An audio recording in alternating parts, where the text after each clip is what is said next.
So hi, my name is Jacob, and for this assignment, I completed the course on using generative AI in small businesses. So before this course, I honestly didn't know how much AI could really actually help small businesses with, create more solutions than problems. I thought it would kind of be a lot of work for them. I thought it was mostly just useful for big tech companies, but after finishing the lesson, I kind of have a much clearer understanding of both the opportunities and the risks that a small business owner would take on by going ahead and using AI to help them out. So, the first big thing that I learned is what generative AI really does. So, unlike regular AI that just analyzes data, like LLM, a large language model, generative AI can actually create new content like writing social media posts, product descriptions, blogs, drafts, or even generating images and ideas. So the course did actually give a couple great examples, just a few details about new products, new customers that you're speaking to, and it can have all of that done by the time you make your morning coffee. So the AI already has marketing created for you, and that way it really does speed up the process of you as that small business owner, and it can really give you a lot more insight as well into your everyday production and future projections as well.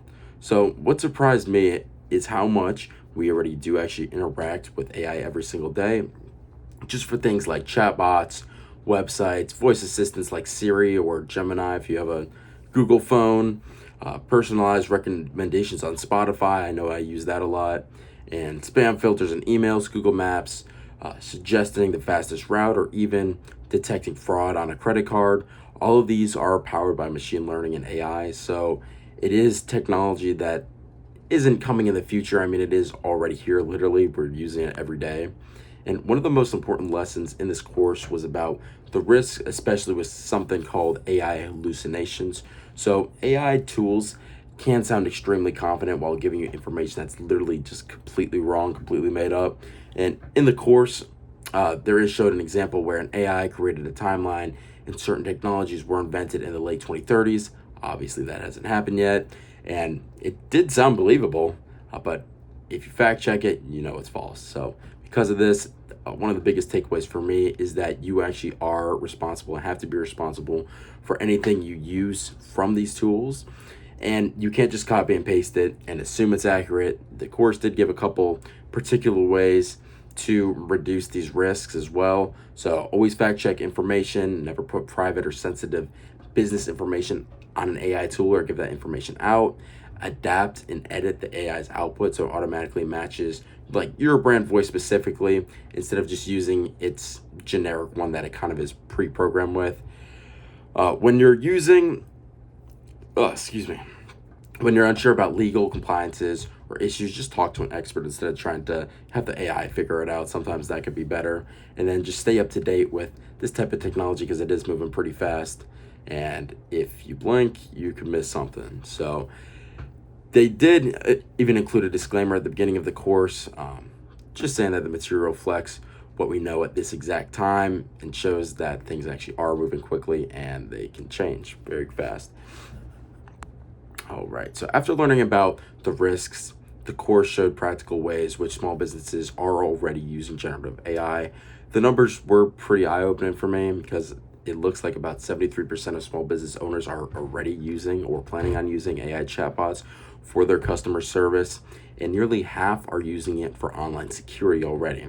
So here are the five main ways that I found, and I think that it is most useful. So, content creation, just getting drafts, social media posts, blog articles, production, product design, emails, newsletters, that type of thing. Customer service, using chatbots or virtual assistants to handle basic questions quickly or offering support in multiple different languages as well.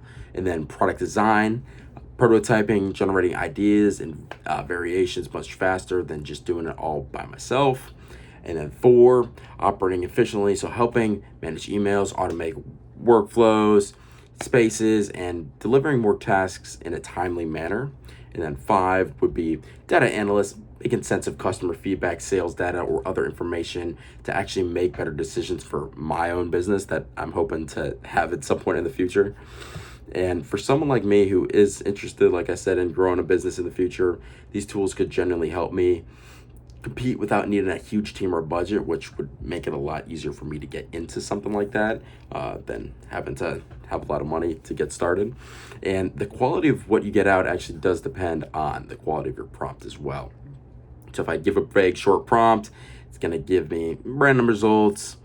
And there are a couple of things that you can do to actually help that. You want to clearly state your goal, give relevant context about your business, be specific about what you want, explain the desired outcome, and there also show differences between weak prompts, like write something about a business, versus strong prompts that indicate details about what the business sells, who the consumers are, and what the tone is needed. So overall, this course did give me a balanced view of Gen AI. It's not magic, obviously. It isn't something to be scared of either. It is a tool, just like any other tool. It is how you use it that depends on what you're going to get out of it and how responsibly and skillfully you do use that. So the biggest lesson I'm taking away today is that small business owners who learn to use these tools effectively while being careful of accuracy and privacy, just making sure to fact check everything themselves, are going to actually have a real advantage over their competition who aren't using this or these type of AIs, even if it's a different one than the other person's using. I am planning on starting just to experiment a little more because I find this kind of stuff interesting.